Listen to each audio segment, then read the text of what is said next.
Baik, bismillahirrahmanirrahim. Assalamualaikum warahmatullahi wabarakatuh.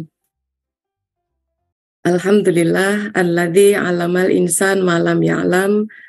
Asyhadu an la ilaha illallah wa asyhadu anna Muhammadan abduhu wa rasuluh la nabiyya ba'dah. Allahumma sholli wa sallim ala sayyidina wa maulana Muhammad wa ala alihi wa ashabihi wa mawalah. La haula wa la quwwata illa billahil alil azim. Rabbi shrah li sadri wa yassir li amri wahlul 'uqdatam min lisani yafqahu qawli, amma ba'du. Baik, terima kasih. Semoga Allah mengijabah doa-doa baik kita ya. Bunda-bunda cantik, hari ini kita akan membahas mengenai seperti apa itu CP yang ada di jenjang PAUD ya, yang kita gunakan di RA untuk melaksanakan pembelajaran. Kemudian nanti bagaimana dengan CP itu harus menggunakannya sebagai dasar perencanaan dan pelaksanaan pembelajaran, dan nanti pada akhirnya bagaimana melaksanakan penilaiannya. Baik, saya izin. Kemarin sudah disampaikan dan tadi diulangi lagi oleh Bunda Kartini ya, bahwa beliau sudah share panduan untuk RA ya. Semoga sudah di-download, sudah dicetak bahkan, dan sudah dibaca tentunya. Ini yang ingin saya sampaikan, bahwa inilah kerangka dari pelaksanaan kurikulum Merdeka. Seperti kurikulum Merdeka ini ada sebuah desain baru. Kalau pada kurikulum 2013, Bunda-bunda tentu sangat akrab dengan KI dan KD ya Bunda ya. Nah, pada kurikulum Merdeka ini, Bunda tidak akan menemukan lagi KI dan KD. Mengapa? Karena KI dan KD tadi, terutama pada konten KD-nya itu dilebur gitu ya, bukan dibuang, tapi dilebur menjadi satu himpunan kompetensi dan sejumlah lingkup materi. Nah, himpunan itu, leburan dari KI KD tadi masuk di dalam CP, gitu ya Bunda ya. Sehingga nanti pembelajaran yang ada di semua jenjang, mulai dari MA, MTS, MI, dan juga RA, itu landasannya, pijakannya adalah capaian pembelajaran tadi. Kan gitu ya Bunda ya. Nah nantinya capaian pembelajaran yang menjadi dasar Bunda dalam merancang pembelajaran itu nanti harus mengindahkan sejumlah prinsip-prinsip pembelajaran dan asesmen. Mengapa? Karena tadi ya, kita itu memiliki standar proses dan kita juga dipayungi dengan standar penilaian. Dan nanti di dalamnya ada struktur bagaimana pembelajaran di jenjang RA itu harus dilaksanakan. Nah, Bunda, nantinya bagaimana pembelajaran itu didesain, bagaimana nanti pelaksanaan pembelajaran gitu ya, dengan menggunakan pola-pola permainan dan seterusnya, keputusan dan kesepakatan yang diambil pada masing-masing satuan pendidikan, dalam hal ini di RA Bunda, maka semuanya harus dituangkan dalam dokumen. Kalau di sekolah itu namanya KOSP, Kurikulum Operasional Satuan Pendidikan. Nah, nanti Bunda juga begitu ya. Di RA tentu nanti akan menyusun kurikulum operasional untuk RA-nya masing-masing. Isinya apa? Isinya kemarin tentu sudah dibahas dan dikupas habis oleh narasumber sebelumnya. Saya tidak akan membahas lebih jauh tentang itu ya. Nah, nantinya terkait dengan pelaksanaan pembelajaran tadi, Bunda tentunya akan memerlukan perangkat ajar ya, perangkat yang memudahkan dan menjadi alat bantu Bunda dalam melaksanakan pembelajaran. Apa wujudnya? Di sini ada nih, ada buku-buku pendamping pelajaran, terserah nanti ya. Yang penting buku itu bisa memfasilitasi dan membantu anak-anak dalam belajar ya. Kemudian ada modul ajar ya. Modul ajar itu ya modul ajar yang nanti akan Bunda susun ya. Juga nanti panduan-panduan pelaksanaan proyek gitu. Baik, Bunda, saya mulai langsung ke sini saja, bahwa sekarang di kurikulum Merdeka untuk STPPA kemarin juga sejak awal pertemuan kita Bunda Kartini sudah menyampaikan ya Bunda ya, bahwa STPPA kita itu masih ada 6 ya, masih utuh 6, hanya saja ada sedikit perubahan. Yang pertama adalah terkait dengan nilai agama dan moral. Kemudian ada nilai Pancasila, ada fisik motorik gitu ya, ada kognitif, ya, kemudian ada bahasa dan sosial emosional. Keenam aspek STPPA ini nantinya akan dilebur menjadi sebuah deskripsi capaian perkembangan anak. Jadi nanti tidak dipilah-pilah secara kasar begitu, tapi nanti rancangan itu akan dilebur gitu ya Bunda ya. Nah, leburan dari 6 ini nanti akan menjadi 9 poin ya, atau 9 9 hal lah begitu ya, berupa deskripsi capaian pengembangan anak. Dan ini nanti Bunda bisa baca pada dokumen KMA dengan nomor 347 ya, yang sudah diterbitkan pada tahun kemarin, yaitu tahun 2022. Kalau Bunda melihat atau mencermati panduan yang ada di Kemdikbud, maka nanti jumlah dari deskripsi capaian perkembangan ini jumlahnya hanya 8 ya Bunda ya. Tapi untuk kita di madrasah nanti totalnya ada 9. Mengapa kok 9? Karena kita memiliki ciri khas kemadrasahan dan nanti akan kita tuangkan secara eksplisit menjadi poin yang tersendiri. Nah, ini adalah 9 tadi ya. Barangkali ada di antara Bunda yang belum sempat membaca secara detail, maka ini sengaja tidak saya ketik ulang, tapi sengaja saya ambil, saya screenshot, saya tempel di sini gitu ya. Ini ada di KMA kita pada bagian awal itu ya, pada SKL untuk jenjang RA ya, wujudnya dalam rumusan atau deskripsi capaian perkembangan untuk anak RA.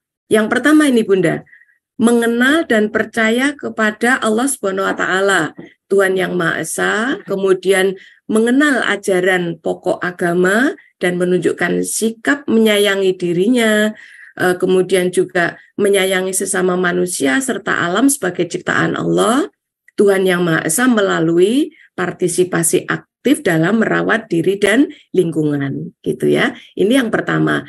Jadi nanti pembelajaran yang ada di RA tentu nanti dengan cara-cara bermain yang menyenangkan ya untuk anak-anak itu supaya selalu bahagia.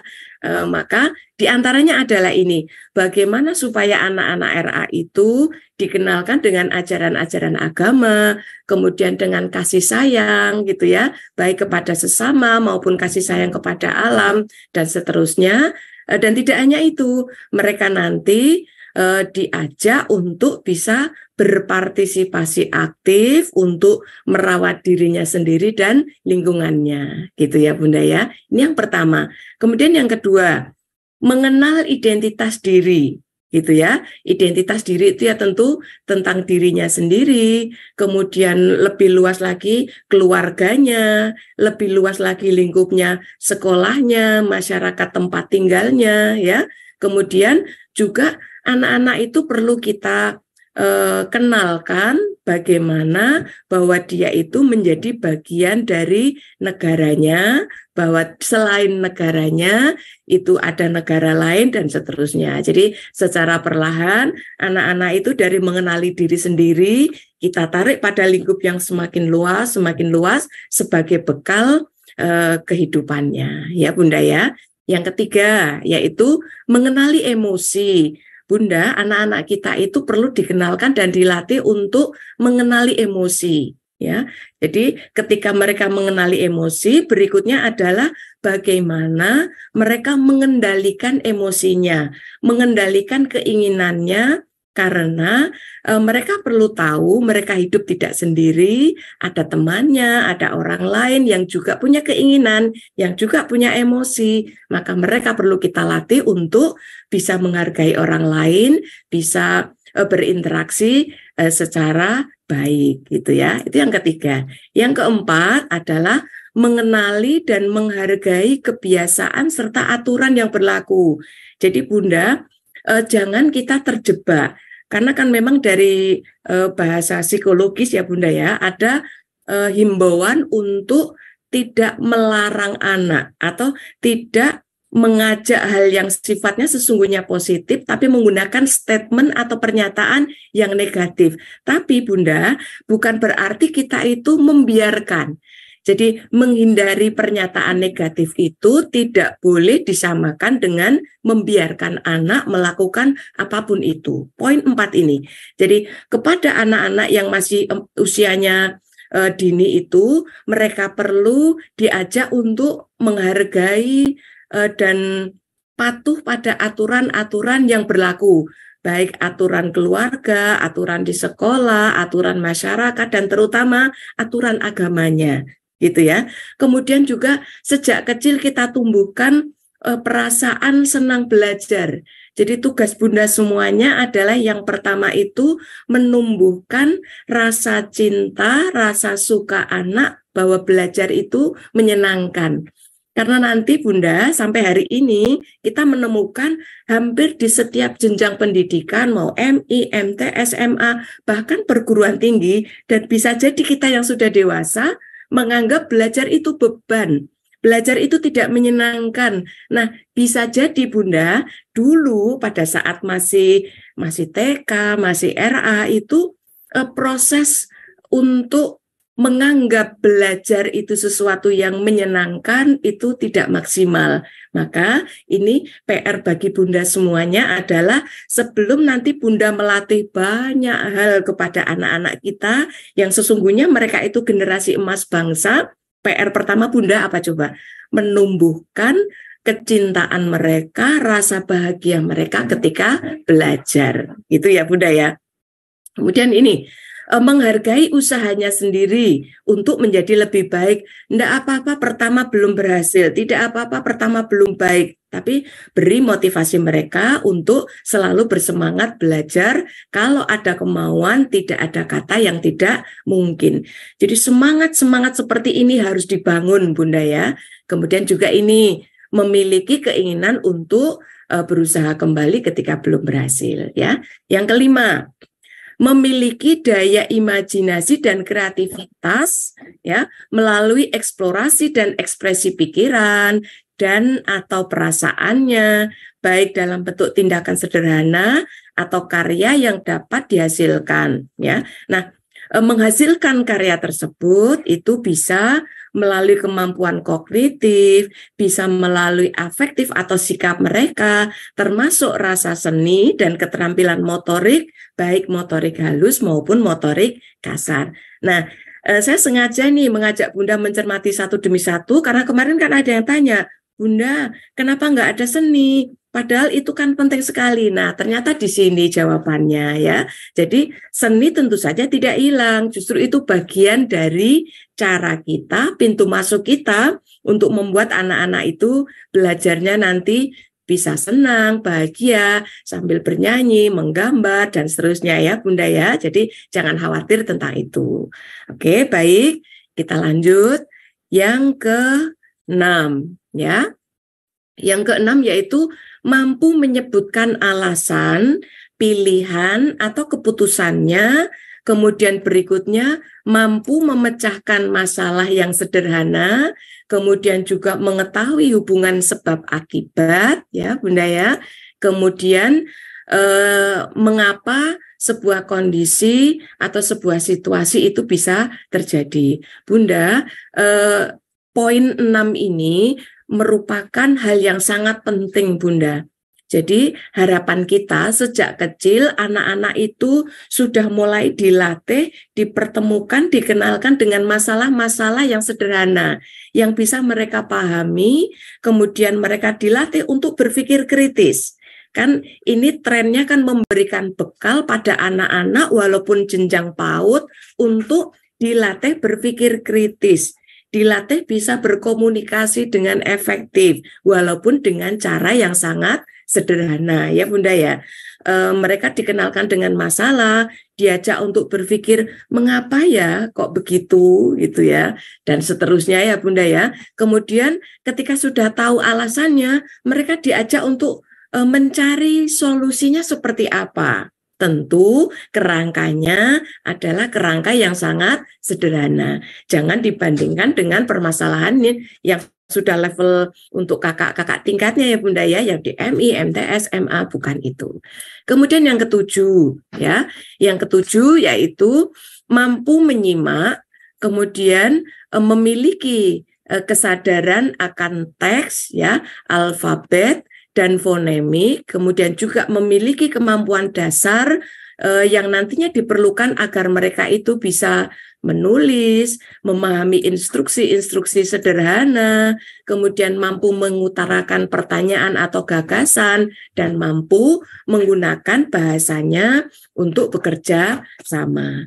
Bunda, walaupun ada poin 7 ini, gitu ya Bunda ya, nantinya anak-anak itu memang pada saatnya harus menulis, tapi saya mohon Bunda tidak terjebak untuk anak PAUD dilatih, dipaksa dalam tanda kutip ya Bunda, untuk sudah bisa menulis dan membaca.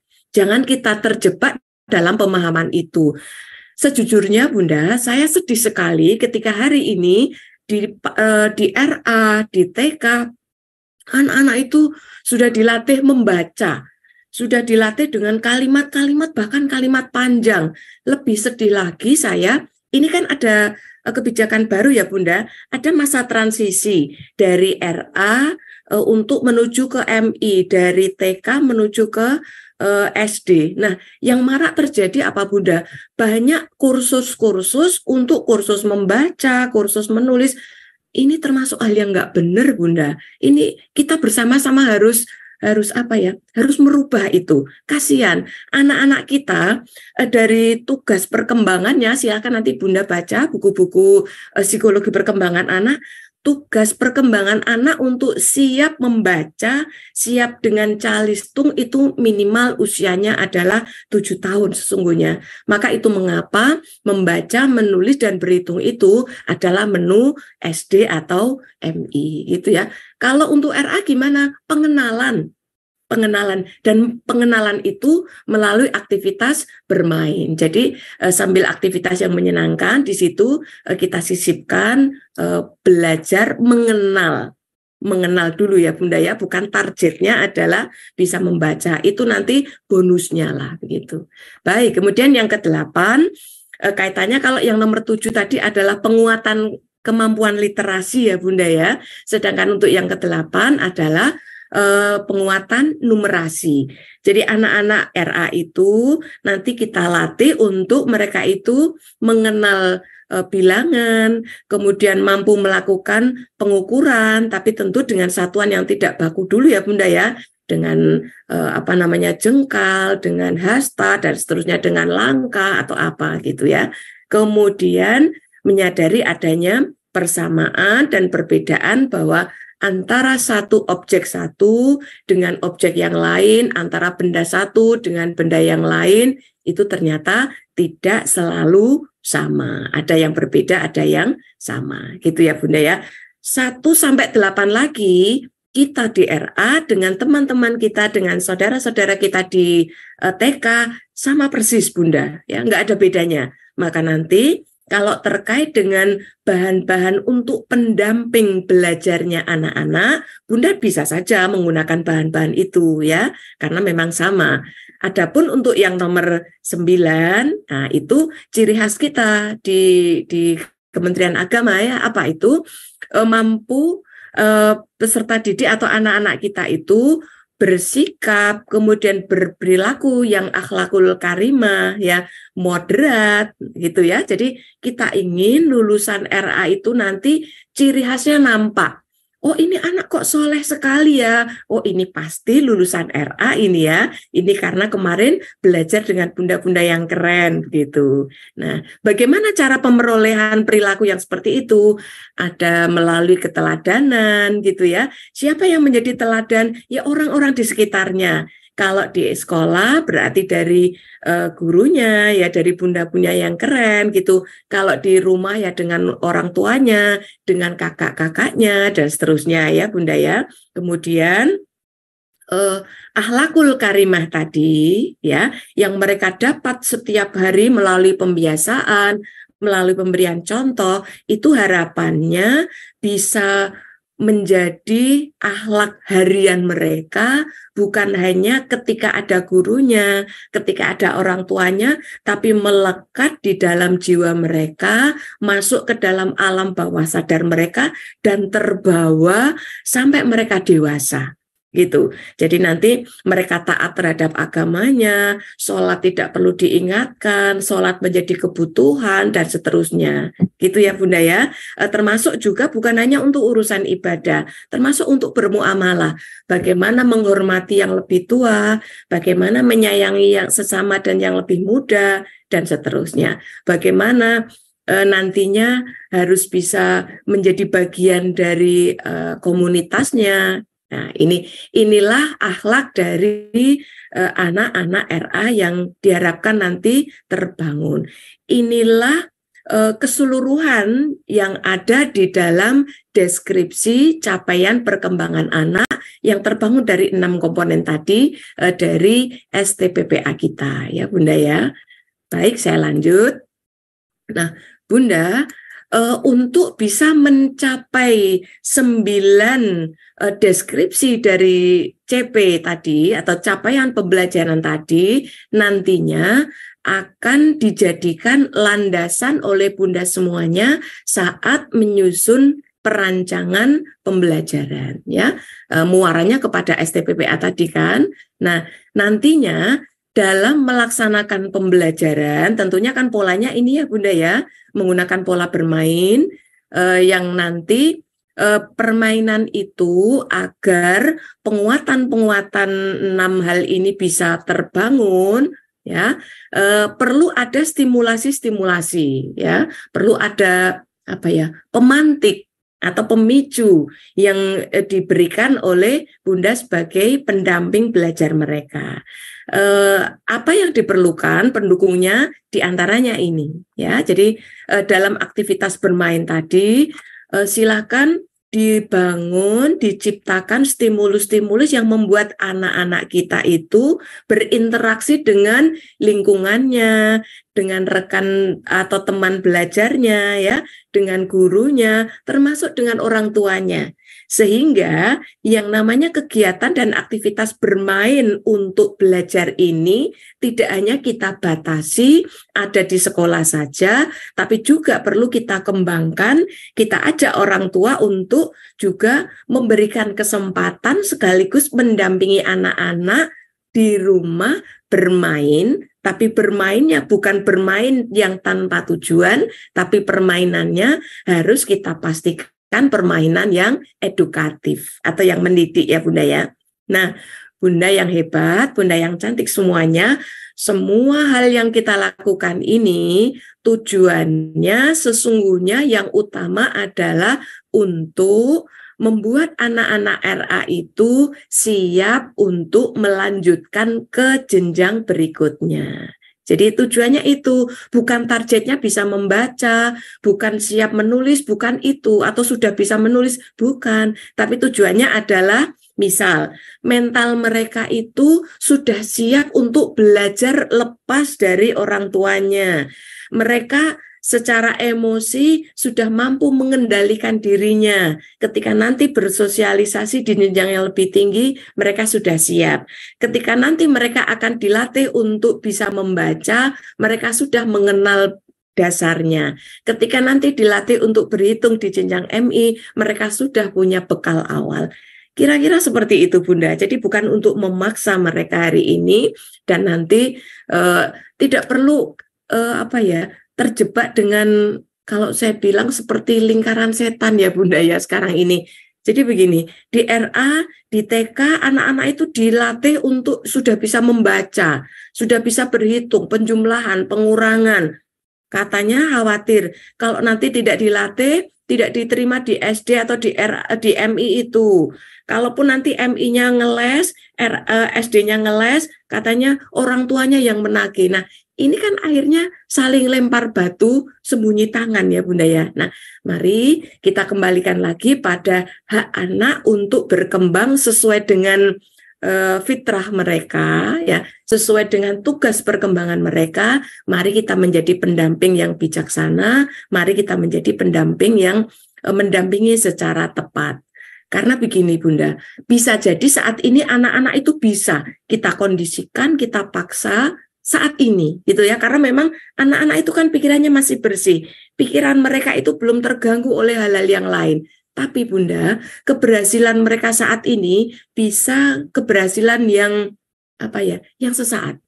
Pada saatnya nanti mereka itu bisa jadi harusnya mereka sudah harus mencapai target tertentu, tapi mereka sudah mencapai titik jenuh gara-gara energi mereka gitu ya, sudah terlalu dipaksa untuk diperas pada usia dini. Nah, jadi ibaratnya keran itu mengalirnya normal sajalah, standar saja sesuai dengan yang seharusnya. Kalau dipaksa nanti bisa apa itu ya istilahnya, bisa dol begitu ya. Nah, hati-hati, jangan sampai kita terjebak ke sana. Baik Bunda. Nah, ada beberapa isu strategis ya Bunda terkait dengan skema tadi. Saya berharap apa yang saya sampaikan tadi bisa memberikan frame pada Bunda semuanya. Oh, ternyata seperti itu ya sekarang pergeserannya dari kurikulum 2013 pada kurikulum Merdeka. Nah, saat ini Bunda di dalam kurikulum Merdeka ada sejumlah isu yang cukup strategis begitu ya, yang perlu kita cermati. Nanti isu ini perlu dipahami agar Bunda dalam mendampingi belajarnya anak-anak itu bisa tepat dan efektif. Yang pertama, bahwa antara pembelajaran dan asesmen itu satu kesatuan yang tidak boleh dipisahkan, Bunda. Ya, maksudnya begini. Yang lalu atau kemarin sebelum ini bisa jadi ada kecenderungan begini, Bunda mendampingi anak-anak itu belajar, baru nanti setelah itu Bunda melakukan assessment, melakukan penilaian, berhasil tidak, tercapai tidak yang Bunda harapkan gitu kan. Artinya antara pembelajaran dengan assessment itu berjalan masing-masing. Nah, saat ini di kurikulum Merdeka harapannya pola atau kebiasaan yang begitu digeser. Ya, bagaimana menggesernya? Menggesernya adalah antara pembelajaran dengan assessment itu kata anak sekarang seperti bestie, gitu ya. Seperti bestie itu bagaimana? Jadi Bunda sebelum melaksanakan pembelajaran lakukan dulu assessment. Assessmentnya ini Bunda melakukan semacam diagnosa, melakukan pengumpulan informasi. Siswa atau anak-anak yang Bunda dampingi itu seperti apa? Apakah yang bergaya belajar kinestetik? Apakah ada yang bergaya visual? Mereka itu sudah siap belajar atau belum? Sudah terbiasa mandiri atau belum? Dan seterusnya. Mereka lebih suka apa? Apakah suka nyanyi, suka menggambar, suka coret-coret, atau apa ya Bunda ya? Ini bagian dari assessment awal. Untuk apa? Belum ngajar kok atau belum mendampingi belajar kok sudah melakukan assessment, agar Bunda tahu yang akan Bunda dampingi belajar itu anak-anak yang seperti apa. Sehingga nanti pada saat mendampingi belajar, Bunda bisa memberikan desain atau aktivitas belajar yang sesuai dengan gaya belajar mereka, dengan minat mereka, dengan kesiapan mereka yang sudah Bunda dapatkan informasinya tadi, gitu ya. Harapannya ketika anak itu dipahami bagaimana perbedaan mereka dengan temannya, mereka belajar bisa sesuai dengan kemampuan dan minat mereka, sehingga anak-anak itu merasa belajar itu menyenangkan, belajar itu tidak sulit, tidak menakutkan, dan seterusnya. Ya Bunda ya, ini tujuannya ke sana. Kemudian nanti yang kedua ya Bunda, tadi saya sampaikan bahwa saat ini Bunda punya sejumlah capaian pembelajaran. Yang capaian pembelajaran tadi sesungguhnya adalah hasil melebur KD yang ada pada kurikulum 2013. Tentu CP atau capaian pembelajaran ini sifatnya masih umum, ya, masih umum, belum operasional. Oleh karenanya tugasnya nanti Bunda adalah mengembangkan atau menyusun dari CP menjadi TP atau tujuan pembelajaran, ya. Nah, dalam hal menyusun tujuan pembelajaran dari CP tadi, diharapkan Bunda memperhatikan kekhasan dari RA masing-masing, termasuk kekhasan anaknya itu seperti apa yang belajar, ya. Nah, dalam rumusan ini nanti harapannya Bunda sekaligus bisa menciptakan suasana kebatinan, ya, yang bisa menumbuh kembangkan religiusitas, spiritualitas, akhlak dan karakter ciri khasnya anak-anak yang belajar di RA. Tadi ya Bunda ya, dari nomor 9 tadi. Kemudian berikutnya, ketika Bunda yang sudah memahami bahwa anak-anak kita itu tidak selalu sama persis karakteristiknya, maka harapannya nanti Bunda bisa melaksanakan pembelajaran ya dengan adanya diferensiasi. Ya, selama ini saya yakin sebenarnya kalau di RA itu sudah muncul ya Bunda ya, ada diferensiasi pembelajaran kan, anak-anak belajarnya tidak selalu harus sama aktivitasnya, karena bisa jadi mereka itu unik sekali. Ada anak yang nggak mau belajar menggambar, maunya mereka itu memasang balok, mereka maunya main puzzle dan seterusnya. Nah, ini perlu difasilitasi dan difahami oleh Bunda sebagai guru gitu ya. Nah, skemanya ini Bunda. Skemanya siklus antara pembelajaran dengan assessment itu kalau digambarkan seperti yang ada di sini ini ya.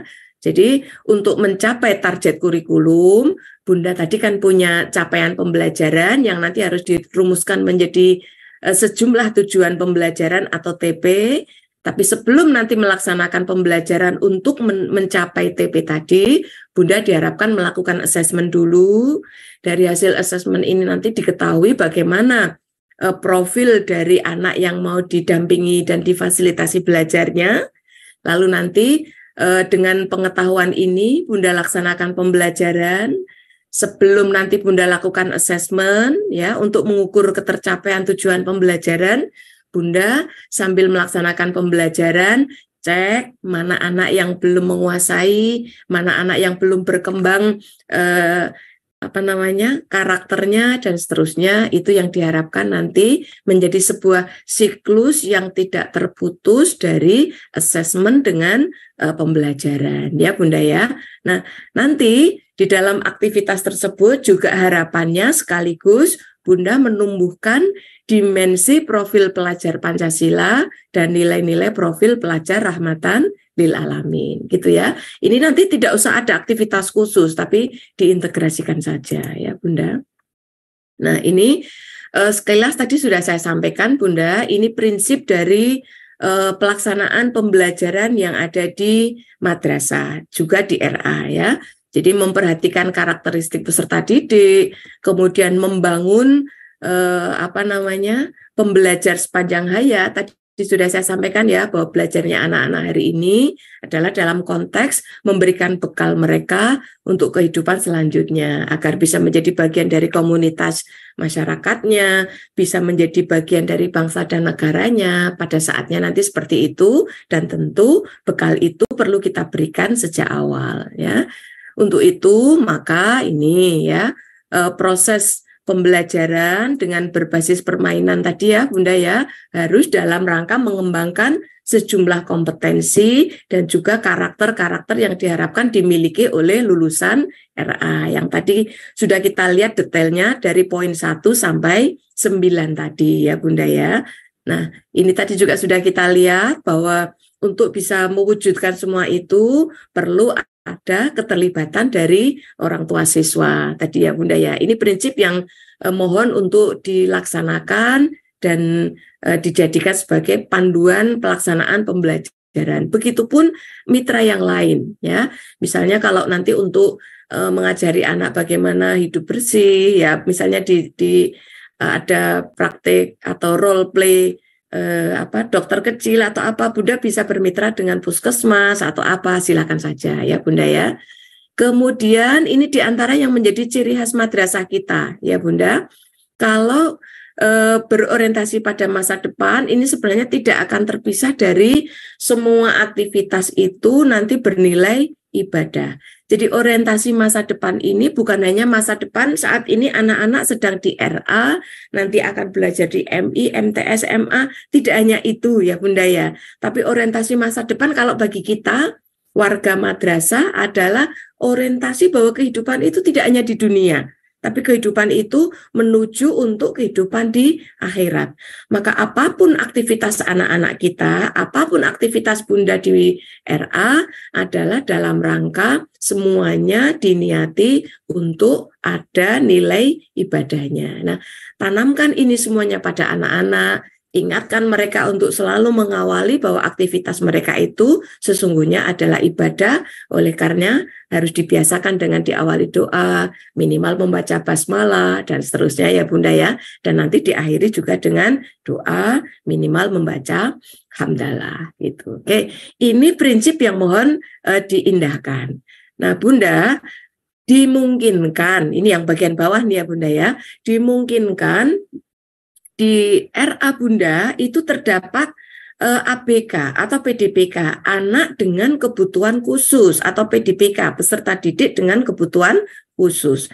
Ketika nanti Bunda itu menemukan ada anak-anak yang memiliki kebutuhan khusus, mereka memiliki hambatan belajar, maka pada aktivitas asesmen awal, di asesmen diagnostik, Bunda perlu mengenali tentu nanti Bunda kalau tidak dan belum bisa melakukan sendiri, Bunda bisa kerjasama dengan expertnya ya. Anak ini memiliki hambatan belajar apa? Apakah hambatan di bidang kognitif gitu ya, ataukah hambatan fisik motorik begitu? Misalnya hambatan netra, atau mungkin dia termasuk anak-anak yang autis ya, anak-anak yang memiliki hambatan yang lain. Nah, nanti Bunda dalam melaksanakan perancangan pembelajaran terhadap anak-anak yang memiliki hambatan dan kebutuhan khusus untuk belajar ini, Bunda perlu melakukan yang namanya akomodasi kurikulum ya Bunda ya. Akomodasi kurikulum itu nanti bentuknya dua. Ada dalam bentuk melakukan adaptasi kurikulum, satunya lagi Bunda dapat melakukan modifikasi kurikulum. Ya, adaptasi kurikulum itu ketika anak memang tidak mampu karena hambatannya di bidang kognitif, maka Bunda boleh menurunkan standar kemampuan yang harus mereka pelajari ya Bunda ya. Tapi kalau hambatannya hanya dari segi motorik, dari segi fisiknya, maka Bunda tidak perlu menurunkan grade standar dan target belajarnya, cukup Bunda melakukan modifikasi. Ya, misal anak memiliki hambatan netra, maka nanti capaiannya sama, tujuannya ya Bunda ya, tapi nanti untuk cara belajarnya, kemudian peralatan untuk mereka belajar itu saja yang dilakukan modifikasi, atau mungkin waktunya gitu ya, waktunya yang sedikit ditambah panjang, atau waktunya tidak harus bersamaan dengan temannya, atau mungkin tempatnya yang tidak harus bersamaan dan seterusnya ya Bunda ya.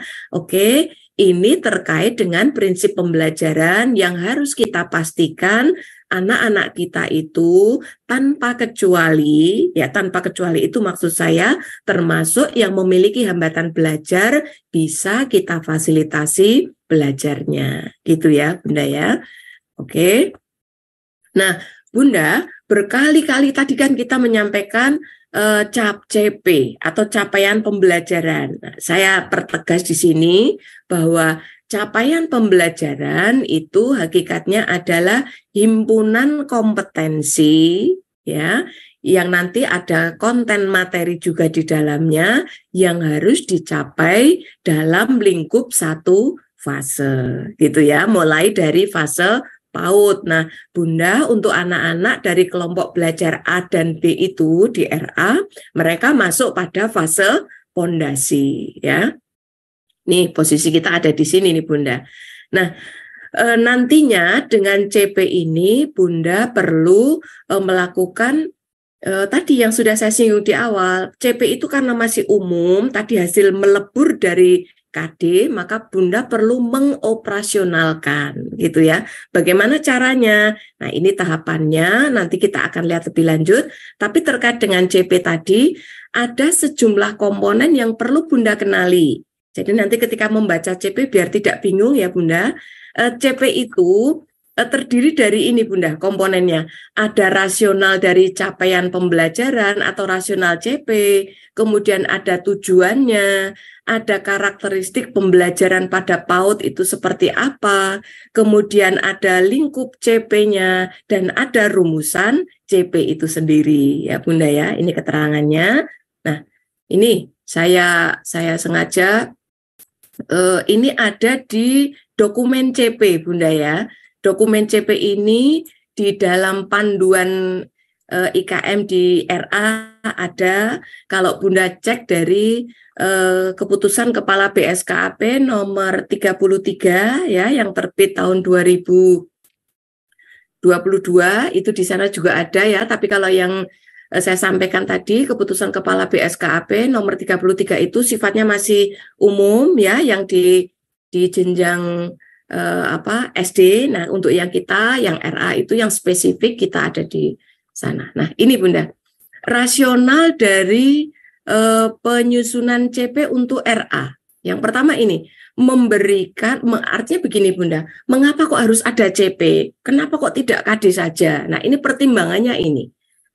Satu, dengan adanya CP itu harapannya Bunda-bunda di RA memiliki kemerdekaan untuk menetapkan kebutuhan pembelajaran. Jadi nanti Bunda dengan karakteristik yang ada di RA masing-masing itu nanti silakan mendesain kebutuhan pembelajarannya, kebutuhan waktunya, kebutuhan materi-materinya, kebutuhan perlengkapannya, nanti bagaimana lingkungan yang diperlukan, target-targetnya, itu nanti silakan Bunda yang merancang sendiri gitu. Kemudian yang kedua, harapannya dengan CP tadi gitu ya, nanti bisa menguatkan transisi ya dari RA, dari anak-anak itu belajar di jenjang RA menuju ke MI. Maka di sini yang utama dan tadi sudah saya singgung adalah bagaimana anak-anak belajar di RA itu agar mereka itu siap gitu ya, baik dari berbagai aspeknya tadi agar mereka itu siap untuk masuk ke jenjang pendidikan dasar gitu ya.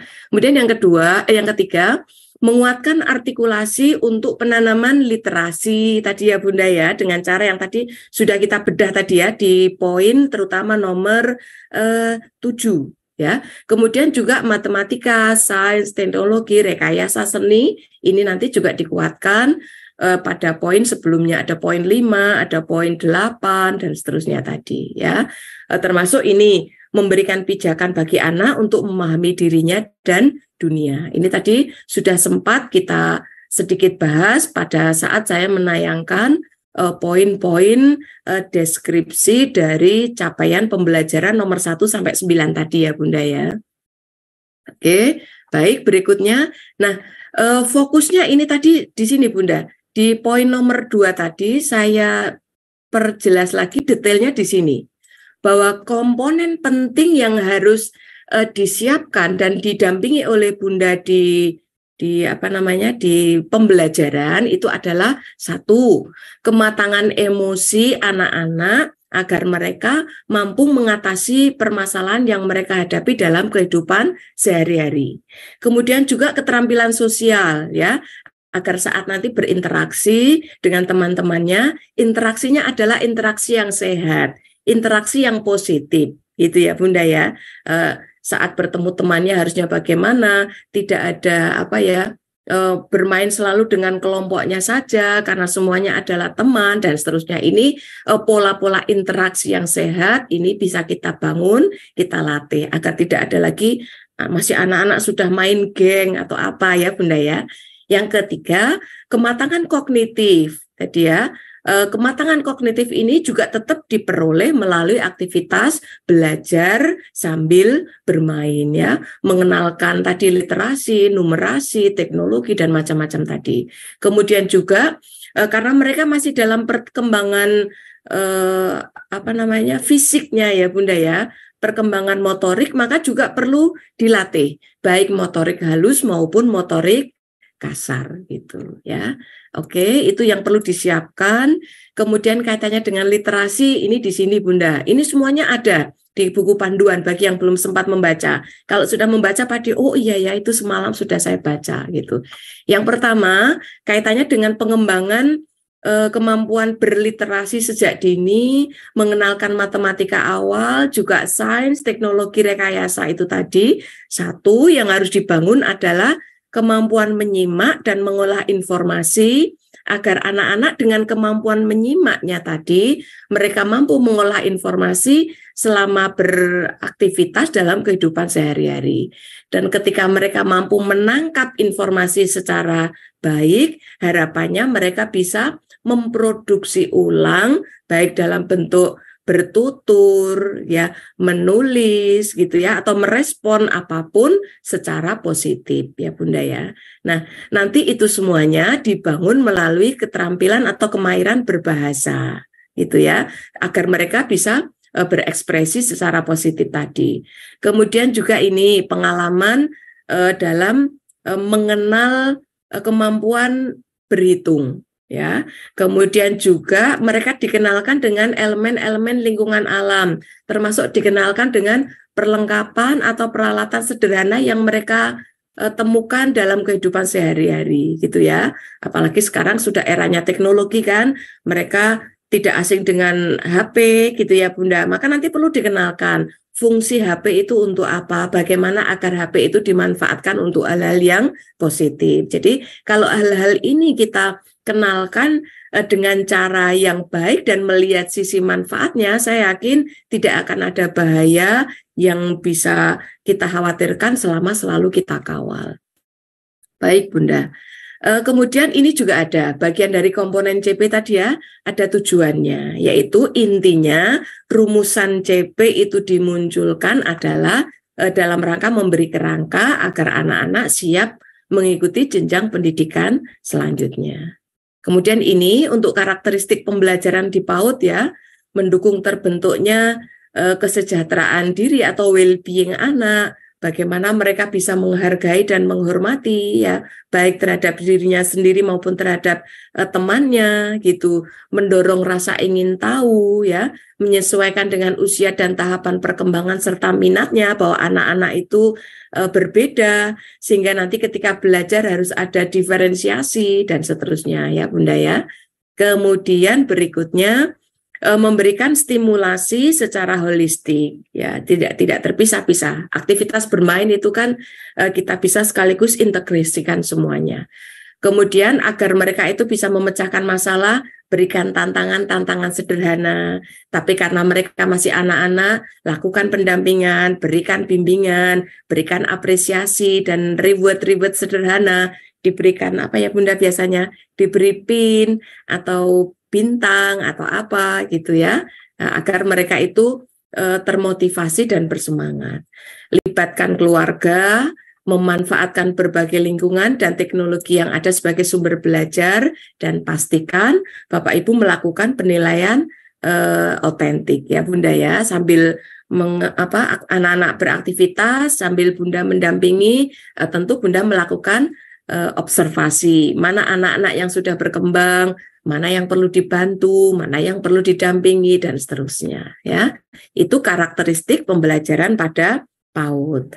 Nah, Bunda, terkait dengan capaian pembelajaran tadi, ada ruang lingkup yang perlu kita ketahui. Ruang lingkup ini termuat atau terdefinisikan dalam 3 elemen stimulasi. Tadi kan saya sampaikan ya bahwa perlu ada stimulasi saat anak belajar. Nah, lingkupnya 3 ini Bunda ya. Inilah 3 elemen pada capaian pembelajaran PAUD. Yang pertama yaitu nilai agama dan budi pekerti, ya. Nanti isinya rumusan CP-nya memuat kemampuan dasar-dasar agama dan akhlak mulia. Nah, khusus pada elemen ini Bunda, nanti kita di Kementerian Agama kita menggunakan rumusan yang nanti kita kembangkan secara khusus, ya. Nanti kita kembangkan menjadi muatan Quran hadis, kemudian akidah akhlak, ya, ada fikih, ada sejarah Islam gitu ya Bunda ya, termasuk kalau mau disisipkan bahasa Arab bolehlah gitu ya. Kemudian ada ini elemen jati diri. Untuk elemen jati diri nanti isinya adalah pengenalan jati diri anak Indonesia yang sehat secara emosi dan sosial dengan berlandaskan pada Pancasila. Untuk rumusan ini nanti kita sama nih Bunda dengan yang ada di Kemdikbud ya. Kemudian juga yang terakhir elemen dasar-dasar literasi, matematika, sains, teknologi, rekayasa dan seni ya. Ini tadi sudah kita bahas sekilas di awal ya Bunda ya. Nah, ini rumusannya.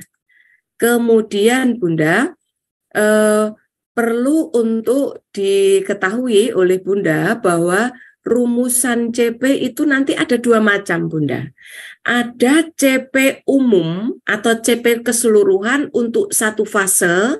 Nah, karena fase fondasi atau pondasi itu ada di jenjang PAUD atau RA, maka kalau saya menyebut CP umum, maka CP ini berlaku untuk kelompok belajar A dan B. Nah, rumusannya adalah seperti ini, Bunda.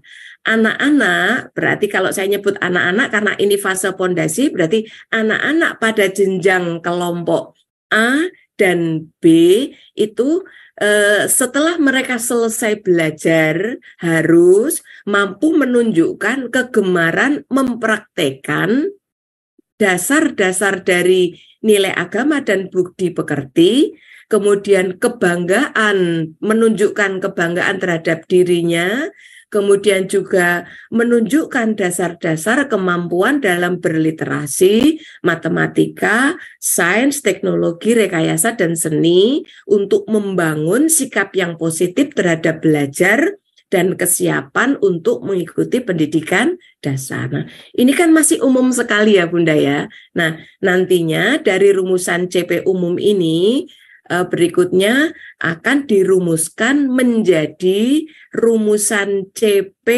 tiap elemen. Nah, yang mana elemennya? Elemennya 3 yang tadi saya sampaikan ya. 3 itu yang tadi kita lihat ya Bunda sebelumnya tadi, nilai agama dan budi pekerti, nanti akan ada rumusan CP khusus, kemudian untuk jati diri juga ada CP khusus, untuk yang dasar-dasar literasi, matematika, sains, ini juga akan ada CP secara khusus ya. Nah, ini manfaatnya Bunda ketika nanti Bunda memahami CP itu seperti apa, gunanya adalah untuk menyusun perencanaan, kemudian melaksanakan dan melakukan evaluasi serta asesmen untuk pembelajaran ya. Kemudian nanti Bunda kalau akan memahami CP lebih lanjut untuk melakukan refleksi terhadap pembelajaran yang dilaksanakan, ini ada pertanyaan semacam pertanyaan yang membantu Bunda melakukan refleksi. Misal, apakah dengan pembelajaran yang nanti dilaksanakan itu capaian yang tadi diharapkan tercapai, baik tiap elemen untuk PAUD tadi ya, termasuk CP umumnya tercapai atau belum. Kemudian apakah Bunda mengalami kesulitan? Kalau ada kesulitan di bagian mana? Kalau ada kesulitan, bagaimana cara mencari solusinya? Kalau ada kesulitan, perlu diskusi dengan siapa ya Bunda ya? Kemudian bagaimana untuk mengidentifikasi kompetensi yang ada dalam CP. Nah, nanti setelah ini kita akan sampai ke sana. Kemudian kira-kira agar paham CP, kira-kira perlu dukungan apa gitu ya, dengan siapa belajarnya gitu. Terakhir, dalam memahami CP tadi, apa yang perlu Bunda lakukan agar peserta didik itu bisa mencapai CP tadi? Proses belajarnya seperti apa? Pendekatan yang Bunda akan lakukan nanti harus bagaimana? gitu. Materi-materi yang perlu disiapkan kira-kira apa saja ya. Kalau mau diperdalam sedalam apa? Apakah ini masih dalam kerangka menyiapkan anak untuk melanjutkan lebih lanjut, ataukah ini sudah melewati ambang batas nih gitu. Dan seterusnya ya Bunda, ini ada beberapa pertanyaan yang bisa disusun. Nah, nanti ini tahapan yang Bunda lakukan ini Bunda ya. Bunda mencermati CP, baik CP umum maupun CP tiap elemen, kemudian Bunda rumuskan tujuan pembelajarannya, tapi tidak usah khawatir Bunda, untuk tujuan pembelajaran ini, kalau Bunda misalnya masih merasa kesulitan, alhamdulillah dari tim itu sudah disiapkan contohnya ya Bunda ya. Jadi nanti silakan pelajari saja contohnya. Di panduan yang kemarin sudah di-share oleh Bunda Kartini sudah ada tuh Bunda di bagian lampiran ya. Kalau contoh itu sudah dipahami, silakan langsung digunakan untuk aktivitas pembelajaran boleh. Kalau mau sedikit ditambah-tambah, dimodifikasi, boleh gitu ya Bunda ya. Jadi biar tidak kesulitan. Kemudian juga setelah ada rumusan TP atau tujuan pembelajaran dari CP tadi, Bunda silahkan menyusun ATP-nya. Tapi sekali lagi di panduan kita itu sudah ada contoh, terutama contoh yang disiapkan adalah contoh pada elemen yang pertama, gitu ya Bunda ya. Bagaimana dengan elemen yang kedua dan ketiga? Insya Allah nanti akan ada contoh dari Kemdikbud Bunda. Saat ini sedang dalam proses diverifikasi. Nanti kalau sudah fix, informasinya kemarin akan diupload melalui laman resmi dari Kemdikbud. Nanti saya tunjukkan di mana Bunda bisa mengakses ya. Setelah menyusun ATP, baru nanti Bunda merancang pembelajaran. Nah, merancang pembelajaran ini wujudnya adalah Bunda menyusun modul ajar atau boleh juga menyusun rencana pelaksanaan pembelajarannya. Apakah dalam bentuk RPPH atau RPPM dan seterusnya ya Bunda ya. Baik, ini kan ada keterangan nih Bunda.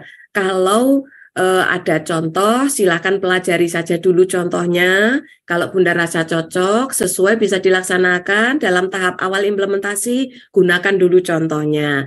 Kalau ada contoh, tapi Bunda merasa ada hal yang tidak sama dengan karakteristik tempat Bunda bertugas, silakan dimodifikasi sedikit, dipoles-poles biar lebih cantik, biar lebih keren untuk anak-anak, boleh gitu ya Bunda ya. Nah nanti kalau sudah terampil, sudah paham bagaimana pelaksanaannya, seandainya Bunda ingin mencoba untuk belajar menyusun sendiri TP, kemudian menyusun ATP, selama nanti muaranya kembali pada CP, dan CP itu nanti tentu saja harus terarah pada pencapaian STPPA, maka itu sah-sah saja ya Bunda ya, nggak usah takut, kita pakai kurikulum merdeka. Jangan takut untuk melakukan inovasi, cari cara yang mudah, yang penting anak-anak terfasilitasi untuk senang dan bahagia saat belajar, mereka siap untuk menuju jenjang pendidikan yang lebih tinggi. Kata kuncinya di situ ya Bunda ya. Nah, sebagai informasi Bunda, mulai dari CP dan kemudian nanti ketika dikembangkan menjadi TP, maka pasti Bunda akan menemukan dua unsur Bunda. Unsur yang pertama adalah kompetensi. Kemudian yang kedua adalah lingkup materi atau lingkup yang nanti menjadi informasi, oh ini loh bahan-bahan yang nanti akan disiapkan gitu ya. Nah, nanti kalau Bunda sudah punya TP yang Bunda kembangkan, berikutnya silakan Bunda urutkan ATP-nya. Tapi tadi ya, saya mundur lagi. Kalau Bunda masih bingung caranya dan sudah ada contoh, silakan gunakan dulu contohnya setelah Bunda pelajari ya. Tapi nanti seandainya Bunda mau mencoba mengembangkan sendiri, kalau sudah paham, sudah mahir gitu ya, ini caranya Bunda. Bunda baca CP gitu ya. Setelah paham dianalisis CP-nya, Bunda langsung rumuskan TP-nya dengan memperhatikan STPPA-nya gitu ya. Kemudian yang kedua, Bunda bisa keluarkan unsur kompetensi dari CP itu, lingkup materinya apa, dari situ Bunda rumuskan CP-nya. Atau bisa Bunda merumuskan dengan cara lintas elemen. Jadi ada elemen nomor 1, elemen nomor 2, atau gabungan elemen 2 dan 3, Bunda rumuskan TP-nya. Ya. Kalau sudah, berikutnya nanti Bunda akan punya sejumlah TP dari 3 elemen CP, kan gitu ya Bunda ya. Nah, nanti Bunda ada catatan nih, saat menyusun TP ini ada prinsip yang perlu diperhatikan. Ini semuanya ada nih di buku panduan kita ya Bunda. Tapi nanti mana tahu Bunda membacanya itu agak agak bingung, ini apa nih maksudnya. Maka ini saya munculkan di sini. Jadi nanti TP atau tujuan pembelajaran yang ada di kurikulum Merdeka ini Bunda, harapannya bukan tujuan pembelajaran untuk harian, ya. Kalau ini beda dengan yang ada di K13 ya Bunda. Kalau K13 itu Bunda menyusun tujuan pembelajaran kan hari ini apa, besok apa gitu ya. Nah, tujuan pembelajaran di kurikulum Merdeka kalau kita cari kesetaraan atau kesamaannya dengan kurikulum 2013, ini setara dengan KD, Bunda. Jadi lingkupnya itu lebih umum gitu. Ya, kemudian nanti dari TP itu kalau sudah diurutkan menjadi ATP, jadi ATP itu sesungguhnya urutan dari Bunda nanti mau ngajar itu pertama apa, kedua apa, tiga apa, dan seterusnya. Urutan itulah yang disebut dengan ATP. Nah, dalam hal mengurutkan ini, ATP ini harus tuntas satu fase, gitu ya. Tuntas satu fase itu berarti ya dimulai dari awal fase sampai akhir fase. Jumlah TP-nya kalau misalnya ada 10 gitu ya, ya 10 itu nanti diurutkan mulai dari kelompok A sampai kelompok B. Nggak boleh selesai hanya di nomor 9 saja gitu, harus sampai nomor 10 ya.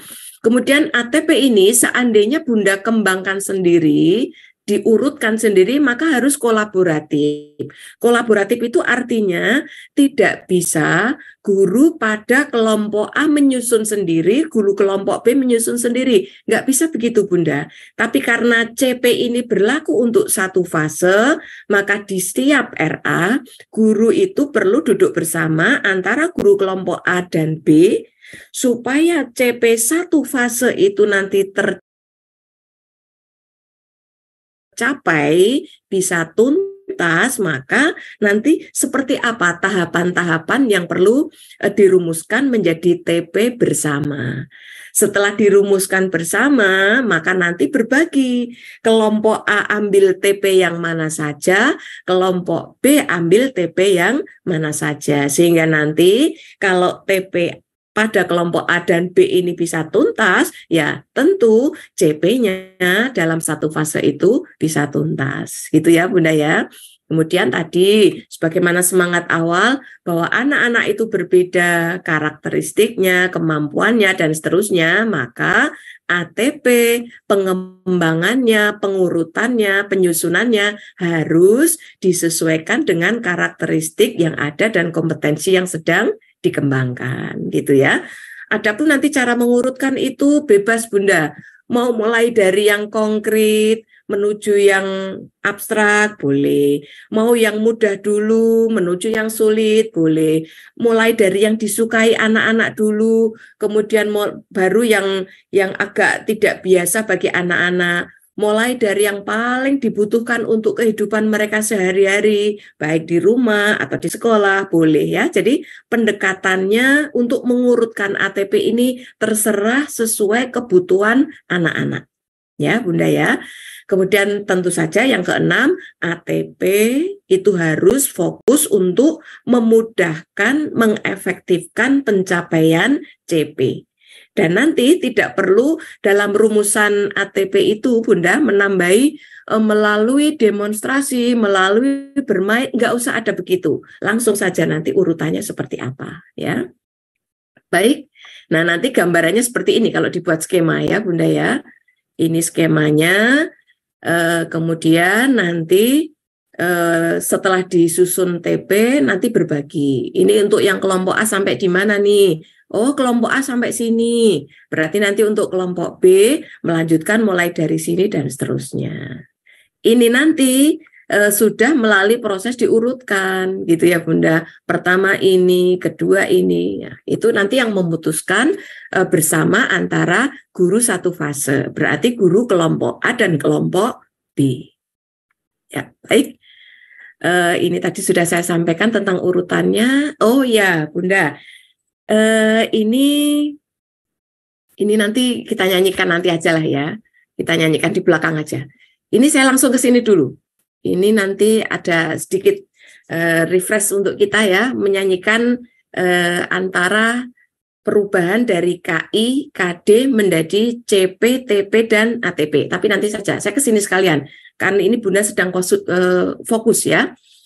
Setelah tadi Bunda memahami CP itu seperti apa isinya, mengapa kok sekarang ada CP, ya, lalu CP itu lingkupnya memuat apa saja, cara untuk menggunakan CP dalam pelaksanaan pembelajaran itu seperti apa, ya tadi ya, bagaimana merumuskan TP, bagaimana menyusun ATP, kalau sudah punya, nah tahapan terakhirnya ini Bunda. Bunda perlu menyusun modul ajar. Nah, modul ajar ini fungsinya sama dengan RPP, ya, rencana pelaksanaan pembelajaran baik untuk harian, mingguan, dan seterusnya itu. Sehingga nanti Bunda antara modul ajar dan RPP itu sebenarnya pilihan. Kalau Bunda sudah siap menyusun modul ajar, susunlah modul ajar. Tapi misalnya terpaksa Bunda masih bingung dengan modul ajar, Bunda menyusun dan menggunakan RPP dulu boleh. Yang penting adalah ada komponen-komponen utama dan wajib yang harus ada di dalam modul ajar ataupun RPP. Itu ya Bunda ya. Jadi kurikulum kita ini kan kurikulum merdeka ini. Jangan sampai nanti pola implementasinya terjebak dan menjebak Bunda pada hal yang sifatnya administratif. Kita nggak ingin itu. Jangan sampai nanti perubahan kurikulum merdeka ini hanya berubah dari kemarin menyusun RPP-nya ada KIKD, sekarang tidak ada. Bukan hanya itu. Itu hanya salah satu dokumen bukti fisik saja. Tapi yang jauh lebih penting adalah bagaimana Bunda memberikan layanan pembelajaran berbasis permainan-permainan edukatif yang menyenangkan untuk memberi bekal dan menyiapkan anak-anak belajar ke jenjang selanjutnya, gitu ya Bunda ya, menuju tercapainya STPPA yang ditetapkan. Itu yang terpenting di situnya Bunda ya. Tentu saja dalam frame itu semuanya jangan lupakan tanamkan nilai-nilai dan dimensi ukhrawi bahwa semua aktivitas sekecil apapun kerangkanya adalah dalam konteks untuk ibadah. Itu ya Bunda ya, itu ciri khas kemadrasahan kita. Nah, dalam menyusun modul ajar Bunda, isi yang harus ada atau komponen yang harus ada itu minimal ini Bunda. Ya, jadi kalau menyusun modul ajar nanti formatnya macam-macam, biarkan Bunda enggak usah berdebat dan berselisih hanya dari format. Yang penting apapun formatnya, berapa lembar pun halamannya harus ada satu tujuan pembelajarannya. Tujuan pembelajarannya ya tujuan pembelajaran yang tadi ada di ATP tadi ya Bunda ya. Kemudian berikutnya dengan tujuan pembelajaran itu langkah-langkah pembelajarannya bagaimana? Ya, agar tujuan tercapai, cara belajar anak nanti seperti apa. Nah, tentu nanti cara belajar ini ya melalui sejumlah aktivitas. Ya, aktivitasnya karena peserta didik atau anaknya itu beda, minatnya, kecenderungan gaya belajarnya, kesiapan emosi atau kognitifnya berbeda, maka Bunda diharapkan langkah pembelajaran menuju tercapainya TP tadi tidak harus dipaksakan setiap saat harus selalu sama ya Bunda ya. Kemudian tentu saja Agar tujuan tercapai, Bunda memerlukan media pembelajaran seperti apa.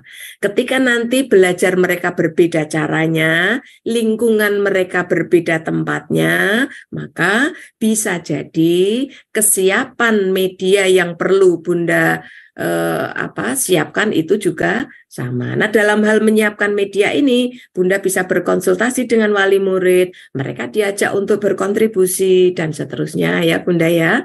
Terakhir yang harus ada lagi adalah assessment. Jadi nanti untuk memastikan tujuan itu tercapai atau belum, maka Bunda perlu menyiapkan instrumen assessment. Nanti rencananya mengukurnya bagaimana? Assessment tadi saya sampaikan sebelum pembelajaran harus ada assessment awal. Maka nanti cara Bunda melakukan assessment awalnya bagaimana? Instrumen yang Bunda siapkan berupa apa?